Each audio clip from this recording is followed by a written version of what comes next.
సిద్దిపేట జిల్లా దుబ్బాకలో CPM party ముఖ్య కార్యకర్తల సమావేశం నిర్వహించారు. సిపిఎం పార్టీ 3వ మహాసభలు డిసెంబర్ 1, 2 తేదీలలో గజ్వేల్ పట్టణంలో నిర్వహిస్తున్నామని జిల్లా కార్యవర్గ సభ్యులు జి భాస్కర్ తెలిపారు. డిసెంబర్ 1వ తేదీన బహిరంగ సభ ఉంటుందని, సభకు ముఖ్య అతిథిగా సిపిఎం పార్టీ రాష్ట్ర కార్యదర్శి తమ్మినేని వీరభద్రం హాజరవుతారన్నారు. దేశంలో అధికారంలో ఉన్న బీజేపీ ప్రభుత్వం ప్రజా వ్యతిరేక విధానాలతో పరిపాలన చేస్తుందని విమర్శించారు. మహాసభలకు కార్యకర్తలు, నాయకులు పెద్ద ఎత్తున తరలివచ్చి జయప్రదం చేయాలని ఆయన పిలుపునిచ్చారు. దుబ్బాక మండలం మరియు పట్టణ కమిటీ సమావేశాలు నిర్వహించడం జరిగింది.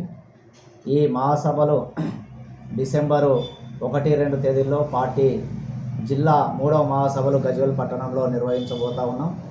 ఈ మహాసభల సందర్భంగా మొదటి రోజున పార్టీ జిల్లా మహాసభల సూచకంగా బహిరంగ సభ నిర్వహిస్తూ ఉన్నాం.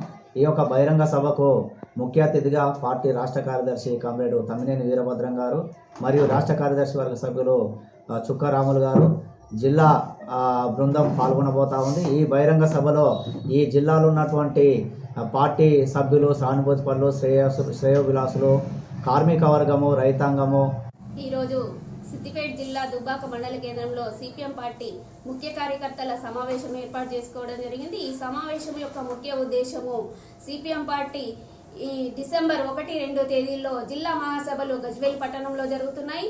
ఈ మహాసభల విజయవంతం చేయడానికి మహిళలు, అట్లాగే కార్మికులు, కర్షకులు, రైతులు అధిక సంఖ్యలో పాల్గొనాలని, మరియు ఈ మహాసభ యొక్క ఉద్దేశం ఏంటంటే మహిళలపై అనేక రకాలైనటువంటి హింసలు జరుగుతున్నాయి. మహిళలు ఇంటా బయట అనేక రూపాల్లో హింసను ఎదుర్కొంటున్నారు. ఒక పక్కన ప్రభుత్వాలు కూడా మహిళలను కించపరిచే విధంగా ఈరోజు సిద్దిపేట